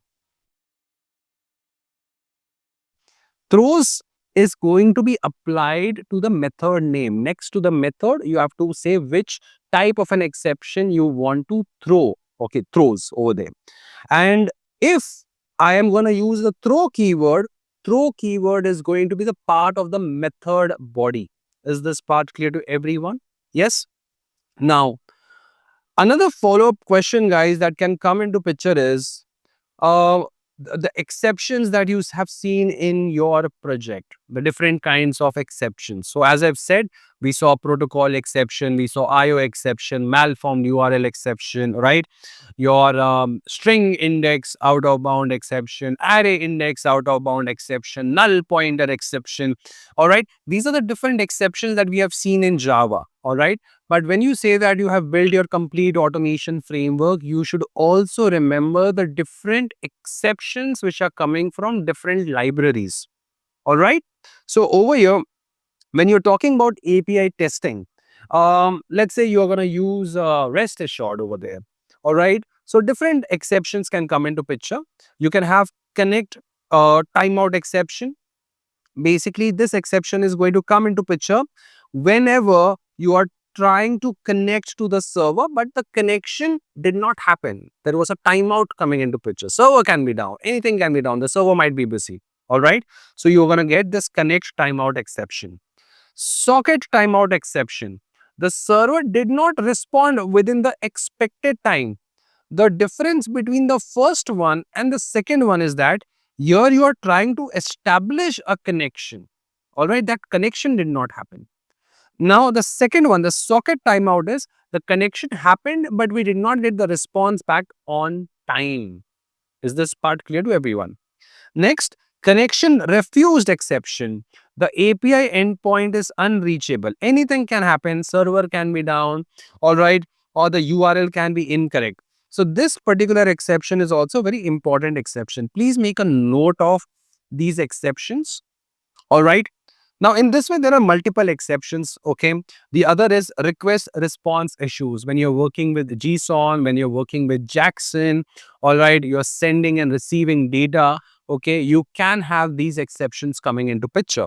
So, invalid response exception, the API returned an unexpected or invalid response. JSON processing exception, error passing the response JSON into the desired object, meaning the JSON is wrong, is invalid. Okay, this particular exception is going to come into picture. Probably you're trying to read a JSON from a file, okay, and the JSON structure is incorrect. All right, so that's where you're going to get this JSON processing exception. HTTP client error exception indicates a client error. If you're going to get a 4xx status code, right, that time it's a client error. Then you're going to have a server error when you're going to have a 5xx status code coming into picture. Then invalid header exception, missing or invalid header in the request. You can get these kinds of exceptions over there. All right. Authentication, authorization issues can also come into picture when you can have unauthorized exception coming into picture. Okay. Invalid credentials. All right. Your authorization token might be incorrect. Anything can happen. This particular exception is going to come into picture. Forbidden exception, lack of permission to access the API. Please remember this status code 403. 403 always refers to forbidden, meaning I'm trying to access something which I don't have permission to. All right. I don't have the permission to access a certain resource. That time I will be given a status code called 403. 403 means what? Forbidden. Okay. Token expired exception, token based authentication has expired. All right. These are the various exceptions that can come into picture when you're working with your REST assured or particularly with your API testing. All right. Next thing, UI testing, guys. Okay. So I'm going to just read through all these exceptions one more time. We have seen it in the previous interview questions also. These exceptions are something which you guys need to remember. All right. Not all, of course, it's not going to be practically be possible to remember all. But I'm pretty sure if you're revisiting them again and again, remembering 20, 30 exceptions is not a big deal breaker. All right. So over here, when you're talking about UI testing exception, the first one is element identification, no such element exception. The element could not be found in the DOM, meaning the locator is wrong, something has gone wrong. Element not visible exception, the element is present, the locator is correct, but the state is not visible. Okay, which kind of element would be that? You have seen pop-ups. Pop-up is going to be wrong word, modals. Okay. So when you click on a login button, right, a pop-up comes into picture and then you enter your credentials. So that particular pop-up or a modal is already there on the page, but it is only going to be shown to you when you click on a certain button or a certain event happens. All right. So till that time, that particular element, the entire modal is disabled, or I would say is invisible. Only when you click on a button, that pop-up or a modal is going to come into picture, and then you will be able to see that element. Stale element exception, guys. Stale element reference exception. The element is no longer attached to the DOM, meaning whatever the locator which you have used. All right. The page, the DOM has been refreshed, it has been updated. So that particular locator or the element is not going to be used anymore. So it's a stale. Stale basically means old. Is this part clear to everyone? Next is timeout exception. Timeout exception is going to come into picture whenever you're working with WebDriver wait. All right. The element or the condition did not load within the specified time. Invalid selector exception, the provided XPath or CSS is incorrect. The format of the XPath or CSS is incorrect. That's the reason you're going to get these exceptions. Please make a note of these exceptions now. All right. We have seen 1, 2, 3, 4, 5. These 5 exceptions you need to be aware of. Okay. For your Selenium web driver. Next, browser session issue. The session not created exception, issue starting the browser session. Probably there will be an issue with your Chrome driver version along with your Chrome browser version. That's the reason this session could not be created. Next is WebDriver exception, generic exceptions coming into picture. Element click intercepted exception. This you might have seen, you might have faced a lot of time. This particular exception is going to come into picture when an element is blocked from being clicked, okay, by some other element. Okay, maybe there will be an overlay of some other element coming into picture. That's where you get element click intercepted exception. Next is unhandled alert exception. Unexpected modal or dialog or alert box appeared on the page. All right, this is going to be your unhandled alert exception. Okay, then I think so the other exceptions which are there is related to your test ng, assertion error coming into picture, comparison failure, expected and the actual UI values are not matching, file and data issues, file not found exception, IO exception. We have seen it a lot of time. All right, and then you're going to have your mobile testing exception. So if you're working with APM and all, probably these exceptions are going to come into picture. Again, I'll just say that you remember these exceptions. When you're working with APM, I'll repeat it again one more time. The kind of exceptions which you get in Selenium are going to be similar. So you are also going to see no such element exception, element not interactable exception, invalid exception, state exception. All right, these are all related to the elements of your mobile apps. Next, devices and app issues. So app not installed exception, invalid session ID exception coming into picture, activity not found exceptions coming into picture. And something which is going to be related to any human gestures on scrolling issues. So you can have these touch action error or scroll timeout exceptions coming into picture.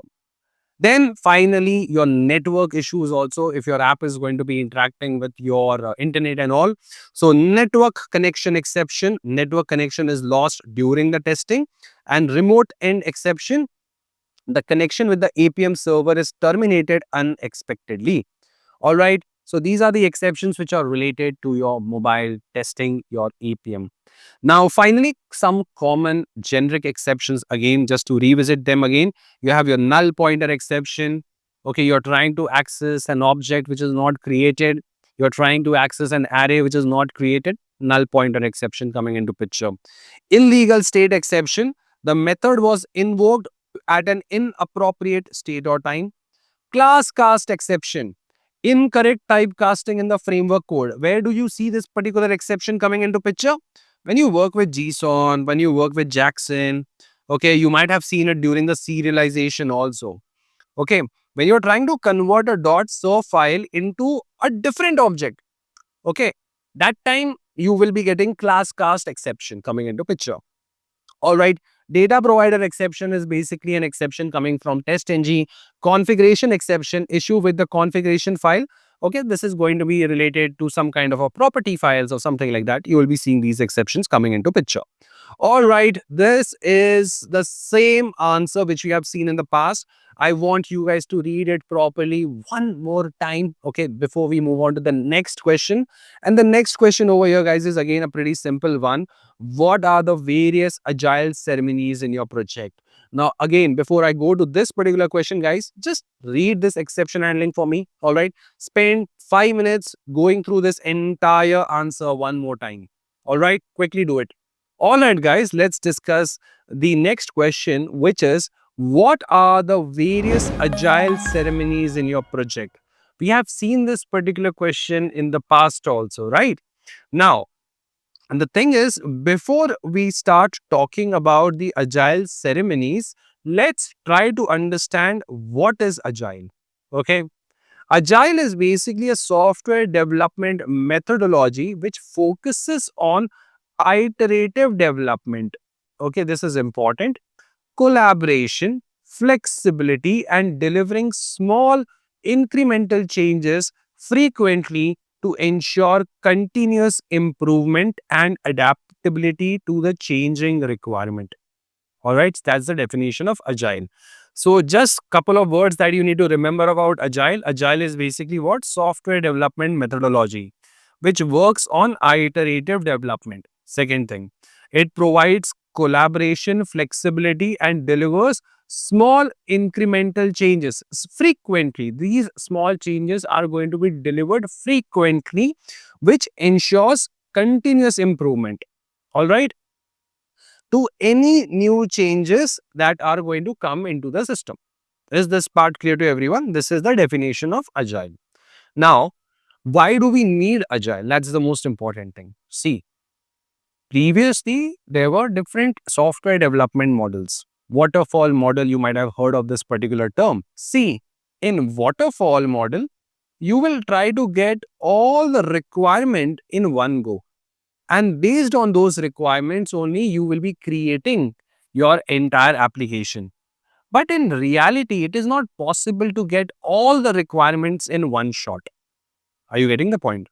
Because no one is clear about the requirement in one go. All right. Your application is always going to mature over the period of time.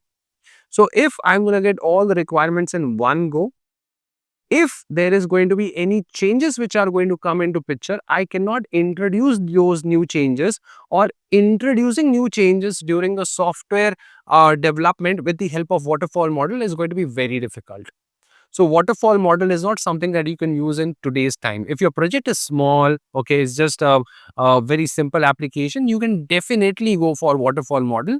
But I would say if there is going to be a big project, okay, which is going to run for let's say around 6-7 months also, you will need agile development to come into picture. Now, there are different agile framework. You have Scrum, Kanban, Extreme Programming, Lean Software Development, and SAFe. Just remember these names, okay? Sometimes in interview they can ask about, are you aware of different agile frameworks? Apart from Scrum, you can just name some. Kanban and Extreme Programming is something, okay, you can remember it off.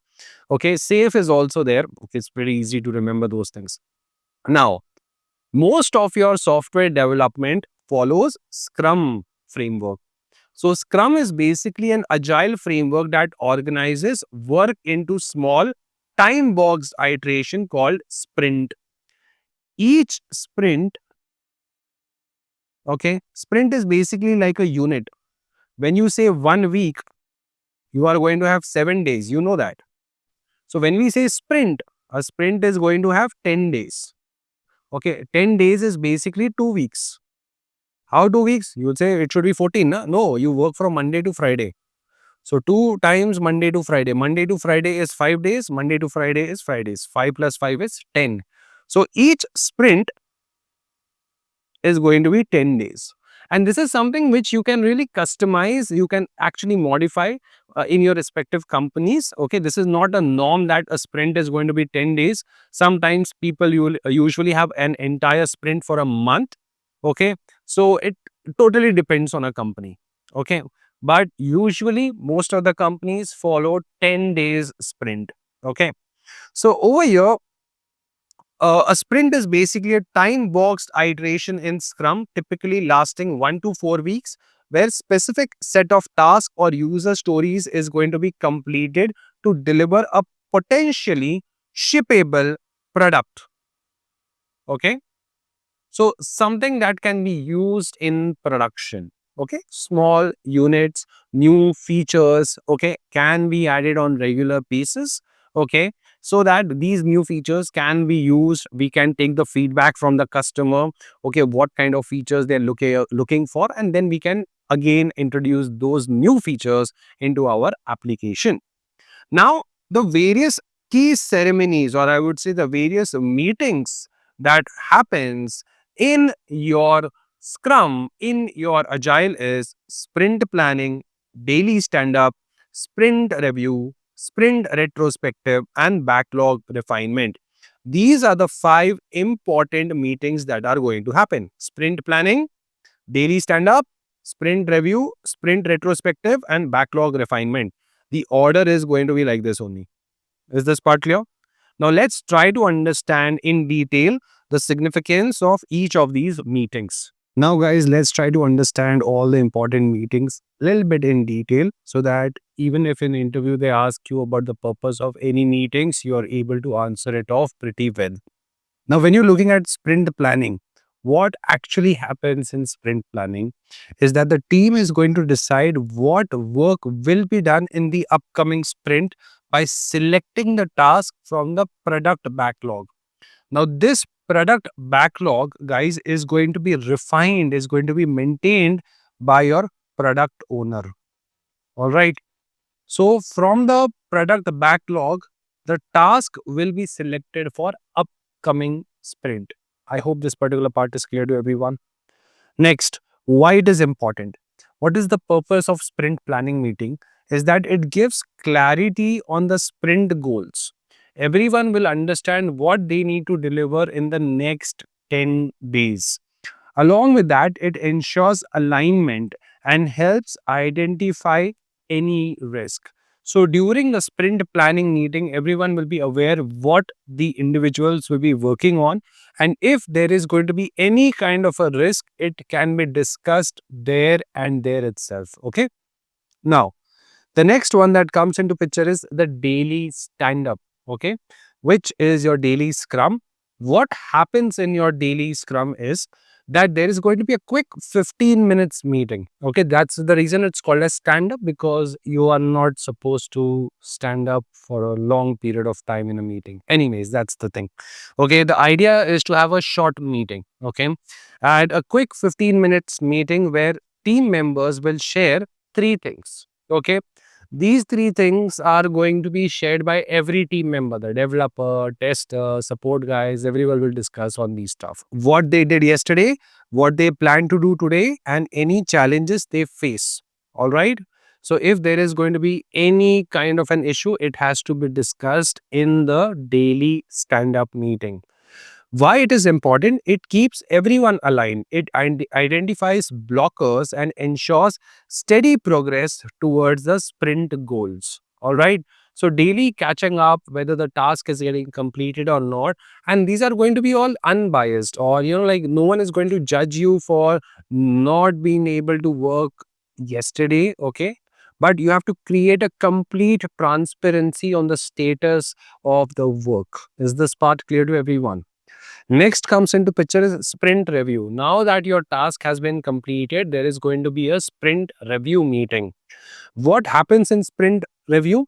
The team demonstrate the completed work to stakeholders, the business team.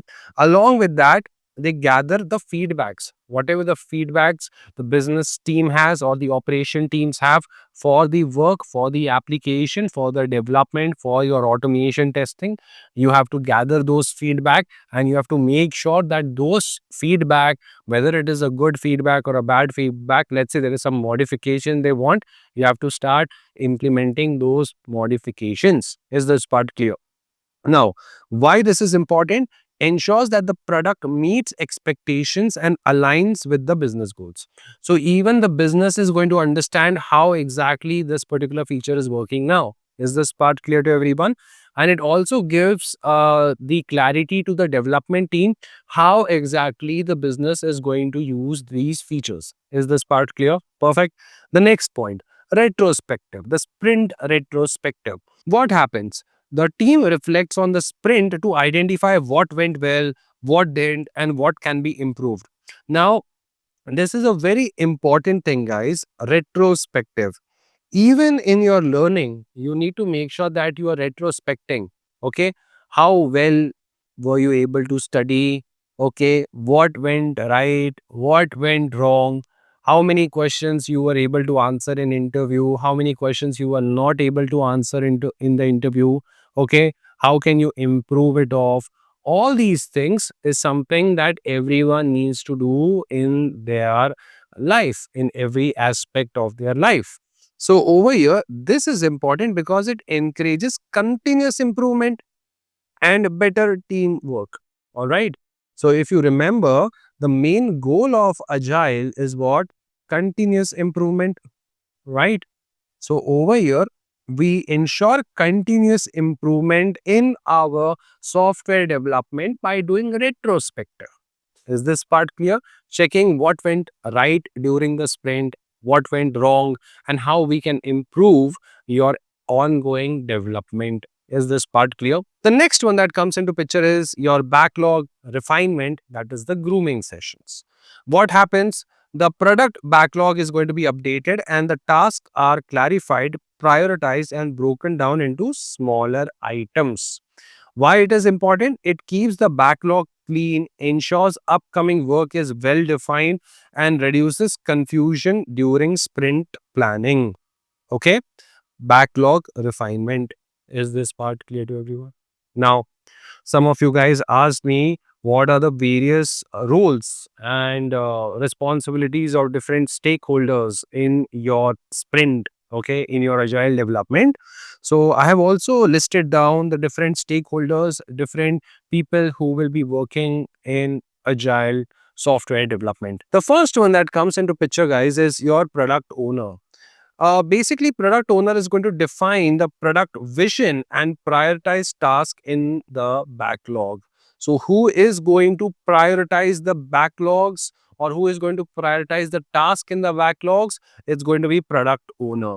Product owner is going to collaborate with the stakeholders, the business guys, to understand their requirement, gather feedback about the development, and maximize the values. Okay, how they can introduce different kind of features and all those stuff. The product owner is going to be responsible for that. He or she is the like the front facing for the software development team in front of a business. Is this part clear? Next is the Scrum Master. Scrum Master basically ensures that the team follows agile principle, and they are going to facilitate ceremonies. So all the meetings which you saw, they are going to be controlled. They will be managed by the Scrum Master. So Scrum Master removes any blocker, helps the team stay focused on their goals. So during any of the meeting, let's say on a daily stand up, you said that there is going to be any kind of an issue, okay, and you will not be able to complete the task. It's the job of the scrum master to help remove those blockers for you so that you can work easily and complete the task on time. Next, development team. You know what exactly a development team is going to do. They are going to build the product increments by writing, testing, and delivering code, collaborates to solve problems and achieve sprint goals. Next is QA testers, that is us. And over here, we need to validate the product increment to ensure the quality, identify and resolve bugs while writing automated tests for efficiency. Finally, the stakeholders, the business folks, provide input on product requirement and evaluate progress during reviews, collaborate with the product owners to align on priorities. All right. So these are the tasks of different folks in your agile development. Okay. Just in case if you're not aware of it, just remember these 5 roles also coming into picture. Okay. So that's all, guys, for your agile ceremonies. Again, we have seen this particular question in the past. It has been asked a lot of time. So I hope that next time if they ask this particular question to you, you will be able to answer it off pretty well. All right. I want you guys to quickly go through this particular part. Okay, one more time, just read it. Okay, spend a decent amount of time on this particular question. And then we will move on to the last question, guys, which is the simplest one, which is difference between abstract class and an interface. Okay, we have seen this particular question also. Okay, quickly go through the question number 4 and then we'll discuss the last part. All right, guys, let's discuss another common interview question. This is a question number 5, which is difference between abstract class and interface. We have already seen this particular question a lot of time in different companies, right? So again, before we discuss this particular question, I want you guys to try to answer it by yourself. Okay, and then we will try to go through this particular answer. When you look at abstract class, can it have instance variable? Yes. Can it have a constructor? Yes. Because if instance variable are going to be there, obviously, who is going to initialize the instance variable? Instance variable will be initialized by the constructor. Is this part clear to everyone? Now, the next thing is, can abstract class have static variables? Yes. Can abstract class have complete methods? Yes. Can abstract class have instance methods? Yes.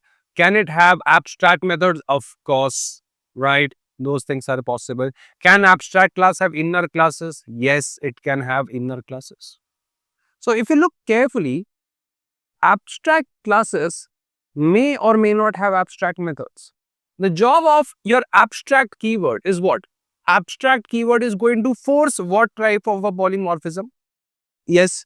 Whenever you use abstract keyword, remember this point, abstract methods forces method overriding.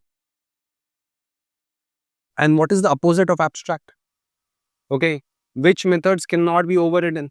Final method. And if you're going to use final methods reject method overriding. All right. So these are the things about abstract class. And when you're looking at interfaces what? If someone asks you, explain me what is an interface, what are you going to say? We can simply say over here, read carefully, interfaces are basically rules or contracts which are imposed on classes. Classes are rules which are imposed on an object. Class is what? A blueprint for an object. Object is what? A real world entity. Object is what? Something that exists in reality. Classes are what? Rules which are going to be imposed on the objects. Whereas interfaces are rules which are going to be imposed on classes.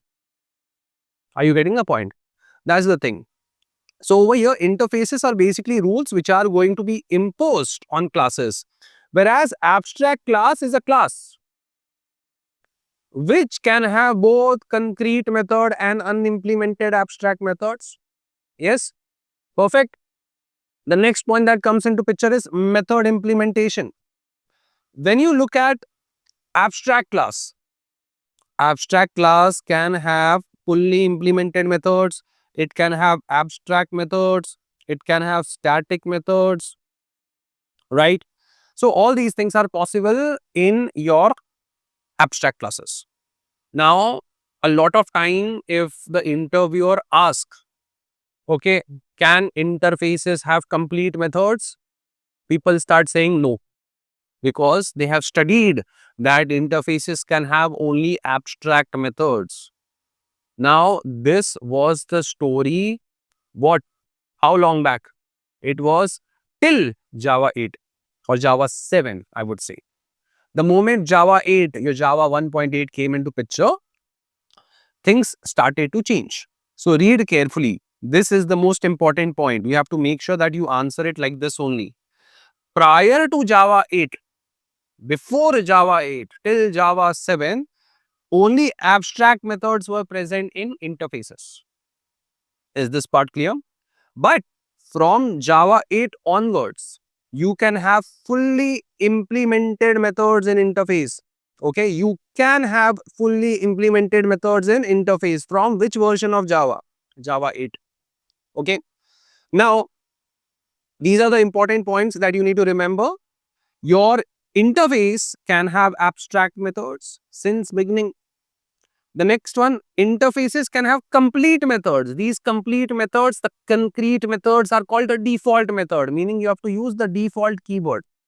So Java 8 introduced that static method is also possible. So default static methods is also possible, and that is going to be since Java 8. Next, the interviewer can ask you, can interface have private methods? And the answer is yes, they can have.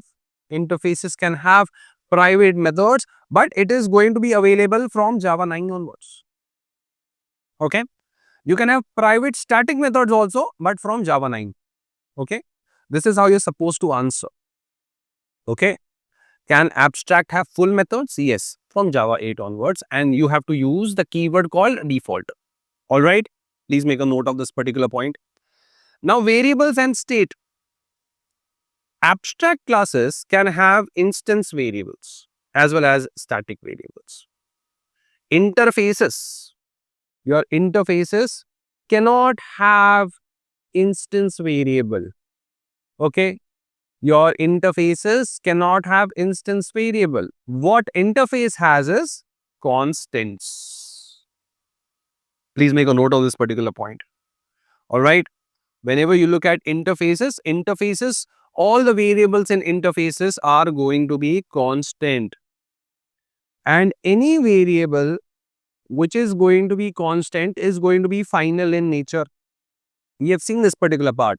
What is a constant in Java? Anything whose value cannot be changed, a read-only variable. Final variables are read-only variable.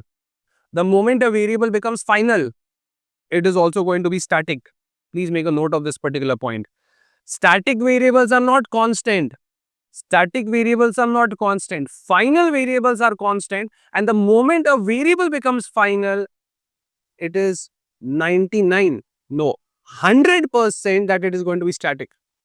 And any variable which is going to be constant, which is going to be final and static, is always going to be written in uppercase. Is this part clear to everyone? Now, constructors.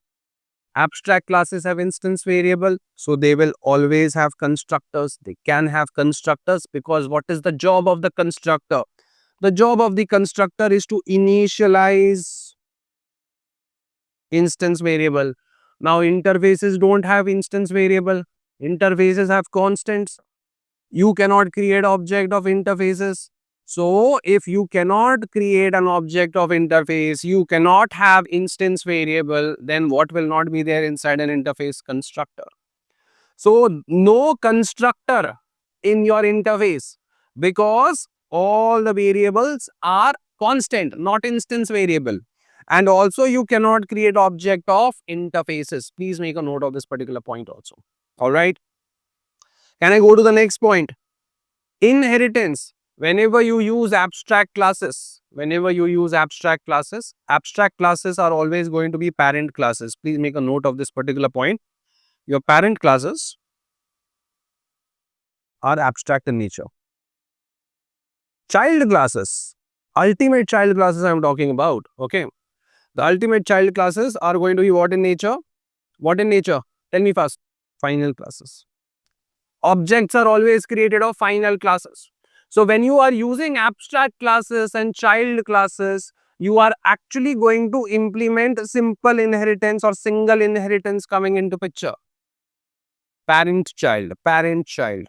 But if you want to implement multiple inheritance, a class getting properties from multiple entities, that time, my dear friends, you are going to use something which is called as interfaces. So with the help of interfaces, you are going to have multiple inheritance coming into picture. Here's the same example, public interface, my interface, which extends interface 1 and interface 2. Is this part clear to everyone? Yes, is this part making sense to everyone? Great. Now what I want you guys to do is read point number 1, point number 2, point number 3, point number 4, point number 5. All right. Read it. All right. Then open your notebook and write it in your own words. Can you do that? Quickly do that at your end. I hope you have written all these 5 points now. Let's go to the next one, access modifier. Now, in your abstract classes, you can use all kinds of modifier. You can have public, private, protected, default. Now, all these modifiers are only available for methods and interfaces. I can have public method, I can have private method, I can have default method, I can have static methods coming into picture. All right, all these things are only available for methods and interfaces. They are not available for variables because variables are what? Constant, public, static, final. Makes sense to everyone? Great. Next, instantiation. Can you create an object of abstract class? The answer is no. Abstract classes cannot be instantiated. You cannot create object of abstract classes. Use abstract class as reference variable data type. Read this properly one more time. You have to use abstract class as reference variable data type. Objects are always going to be created of child classes. References variable is always going to be of parent classes. So we have created the student management system. Na? I would have written something like this. Person P equal to new student. A lot of variations has happened over there in that particular application, but I'm just giving an example. Person is the parent class. So you are using abstract classes or parent classes as your reference variable data type. So P's data type is person, but the object is always going to be created of final class. Same happens with your WebDriver, that is your interfaces also. Your interfaces cannot be instantiated. You cannot create object of interfaces. Use interfaces as reference variable data type and where you have used it. Okay, most of you guys are aware of Selenium WebDriver. WebDriver WD is equal to new Chrome driver. So this new Chrome driver which you see is what? Is my final class. Meaning, it is the class whose object needs to be created. WebDriver over here is interface. Is this part clear to everyone? Okay. So here also for interface, we are using the reference variable data type as an interface only. Clear to everyone? I hope the last 2 points are clear to everyone. All right. Now, you are studying with me. Okay. So when you study with me, there's always going to be backup questions or follow-up questions which will come into picture. Now, this is what learning is all about. You can spend time mugging up all these things and you will say that you will be able to answer all these questions in interview. But knowledge is when you understand when to use abstract class and when to use interfaces. All right. Now, if I was taking your interview, my follow-up question would be something like this. You answered about what is an interface, you answered about what is a class, what is an abstract class. Great. 10 on 10 to you guys. But my next follow-up question would be, when will I use an interface and when will I use an abstract class? So If interface can provide me with abstract methods, default methods, private methods, static methods, why would I still need to create a class as abstract? Right? Is this part making sense to everyone? Why do I need an abstract class into picture? So you have to answer it like this. Use abstract class when you want to have instance variables and constructors. Okay? You have to use abstract class when you want to have instance variable and constructor coming into picture. You want to have some base configurations in related classes. Okay? You want to have some kind of a base relation. So whether you create page classes, you will have login page class coming into picture, dashboard page class coming into picture. They will be extending a parent class, and let's call this particular parent class as base page. So all the base configuration will be over here. This can be an abstract class. Okay. Now, if you are going to have some classes which are related to each other and all the common configurations, common functionalities, you want to put it in the parent class or in the parent entity, that is the time you will be using your abstract class. But you want to have a functionality among unrelated classes. That is the time you will be using interfaces, because interface is an extra rule. It's an extra contract that you are giving to a class. The classes can be related, can be unrelated. Okay, a contract is a contract. So over here, if you want to define a contract that can be implemented by unrelated classes and you need multiple inheritance coming into picture, you will be using interfaces. Okay. In interview, they can also ask the different types of interfaces that you have used in your project. Okay. What are the different interfaces that you have used in your automation framework? One of the stuff was your I-V-try analyzer. Next, I-test listener coming into picture. These are my interfaces. But wait, request specification. Okay, in your rest assured response. These are all what? Interfaces. All right. So remember the different interfaces that you have used in your automation framework, where you have used abstract classes. Okay. Base configurations, meaning your base page. Okay. Then you can have test base class, where all your login test, your dashboard test, your other tests, they are all extending the test base class. And your page classes, okay, your login page class, your dashboard page class, they will be extending the base page. Are you getting the point? So these are the things. Where you have used utility classes, com.utility package, pick up any class over there, they are all utility classes. Is this part clear to everyone? Great. Please make a note of this particular point. So we are done with all the questions for LTI, guys. Okay. And you will see that now that you are studying for interview questions, there are a lot of questions which are just common.